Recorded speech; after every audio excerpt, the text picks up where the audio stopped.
Hey, sixth graders and sixth grade families. My name is Mrs. Rockhill, and this is our virtual Meet the Teacher. I just put together this slideshow because I wanted you to have a little bit of information about me and about what virtual school is going to look like for your child this year. I'm not going to read through every single slide, but it will be available for you. I will email it to you, and I will post it in our Google Classroom so that you can review it at your convenience. So, welcome to sixth grade ELA and Social Studies Virtual Academy. I am excited to be back at Briggs this year. I was a sixth grade ELA teacher last year.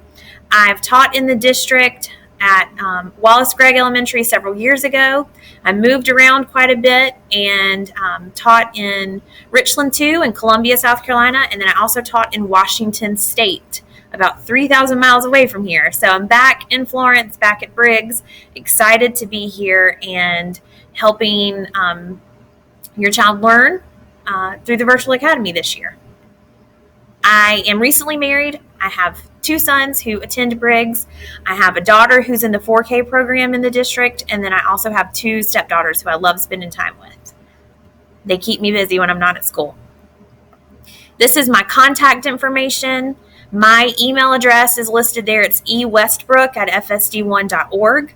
The school phone number is there for you. And if you have any technology issues, Miss Knight is your go-to person, and her email is listed there as well.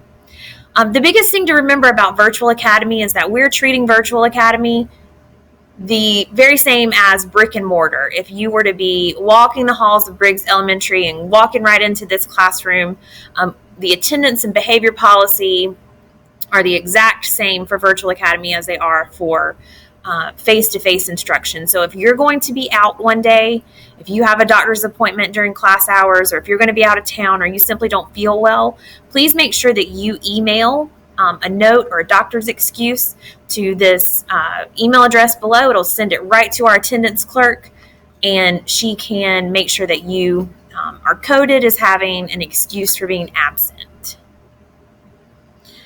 I'm not going to read this entire slide, but I do want you to know that you're expected every day to log on by 7:45 to join our Google Meet.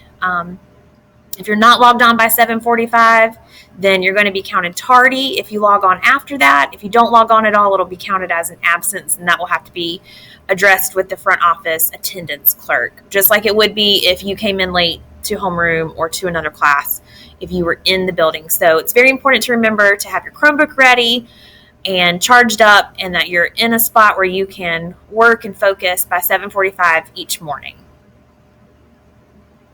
Some basic supplies for virtual sixth grade. Just make sure you have your Chromebook, it's charged, you're ready to go. If you did not pick up headphones or a mouse when you picked up your Chromebook and you realize that you need those, please let me know or let someone in the front office know, and we can make sure we get a set of those to you. You will get a whiteboard and dry erase markers, and we'll be setting up a time. Those came in a little bit later than we anticipated, but they're here now, and we'll make sure that you get those if you will come by during the pickup time for that. We are going to follow an A-B schedule, and we will go into more detail on that in the next couple of slides. But basically, on an A day, you're going to be expected to log into your Google Meet, whether it's with me for Social Studies or ELA, or logging in with Miss Benthal during math and science, and you'll be expected to participate just like you would in class. On B days, you'll rotate through a small group rotation where you will be with me for a short time, with Miss Benthal for a short time, and then you'll be expected to complete ELA and math independent work. And this is just what our schedule looks like as an overview. You'll see here meeting that I will be meeting with groups A, D, C, and B in that order.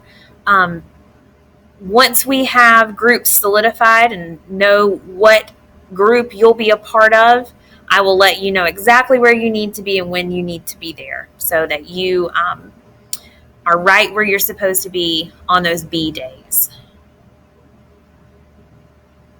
Formal assessments will count twice in the grade book. Informal assessments will count once. We are not sending home Monday folders this year, so make sure that you as a parent have access to PowerSchool so that you can keep up with your child's daily grades. If you do not have access to PowerSchool, if you will contact the front office, the phone number is listed below. If you'll contact the front office, the ladies up there are super helpful and will get you the code that you need to enter in to get your PowerSchool set up. You're expected to complete assignments on the day and in the class period that they're given, unless we have extended the assignment for some other reason. So just like if you were in the building, make sure you're working hard to get your work turned in on time. Virtual behavior, like I said earlier, you're expected to follow the district and school code of conduct. So make sure that you're participating, that you're being respectful, you're submitting assignments on time, that if you're supposed to be working independently on Dreambox, if that's your assignment, that you're not playing games or reading or doing something else during that time. Follow teacher instructions just like you would in class. You will be popping in and out of Google Meets throughout the day. Make sure that when you log on to a Google Meet that your microphone is muted just as we get started so that we're not having so much background noise. But you need to come in quietly and respectfully just like you would if you were coming into the classroom. And we'll get the meeting started, and then we will have plenty of time for discussion as a group and discussion in a small group. But we just ask that you remain respectful. Even though we're not in the building together, we're still working as a team and working as a classroom. We're still a Leader in Me school, so we're still going to be going over the 7 habits. And I still have a lot of work to do to get ready for virtual school. I'm sure that you are enjoying your last couple of days of summer break or extended break we've been on, but I can't wait to see you. I can't wait to meet you. I can't wait to work with you this year. If you have any questions, please feel free to email me or call the front office and they'll get a message to me. I hope that you enjoy your last few days of break, and I can't wait to see you. Bye, guys.